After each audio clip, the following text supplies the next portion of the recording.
of Sarah's most favorite holiday ingredients, peppermint. Ooh! These are a treat, my friends. The Peppermint Mocha Brownie Bites. Or as we affectionately call them, the 5 Bs. Bangin Blender Bean Brownie Bites! Oh, hey now! Alright, not only are these so tasty, they're super healthy and they're so easy to make. Our first step is to simply put all of the ingredients into the blender to make the batter, and then we bake them.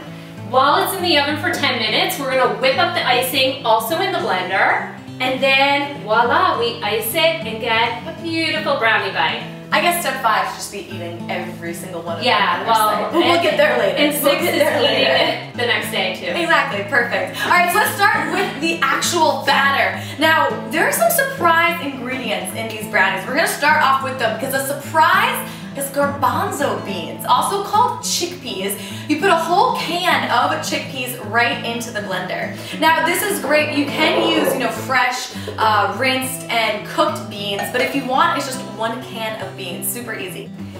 Next, we're gonna add the dates. Now you want to soak the dates either overnight or in slightly warm water until they're nice and soft, and you can go ahead and add the water that you soak the dates in as well.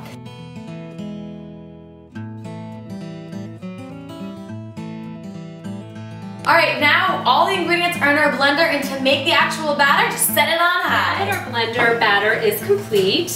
What do we do? It's so easy. You take the batter, which is right in the blender, and just pour it into the muffin tins. Now, we like using mini muffin tins because then you get these cute little mini brownie bites, but you can use whatever you have on hand and just slightly grease them.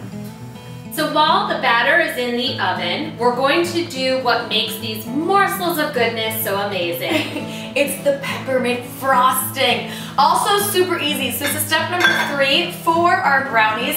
It all goes into the blender. So let's start adding our coconut milk beverage. This is sort of the base of the frosting. In addition to the coconut milk beverage, we're adding in cashews. These 2 ingredients together really make up a frosting that is super stiff so you can actually bite into it. Maggie, it's really important that people soak their cashews. Yes, right? This will make them a super soft frosting. And when you do soak the cashews, use purified water and then rinse them before you add the cashews to the blender. We also added in some coconut oil for some extra richness, and just to give it a little bit of sweet, you want to add 3 soaked dates. And lastly, for a little extra kick of sweet, some agave nectar, just a touch. This will bring out the sweetness of the frosting.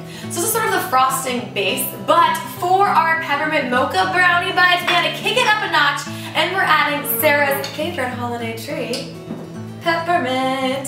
So you can just find a little bit of peppermint oil right in the spice, right by the spices and extract. Just add that in. Once everything's in the blender, all you do is just set it to high and blend until it's well incorporated.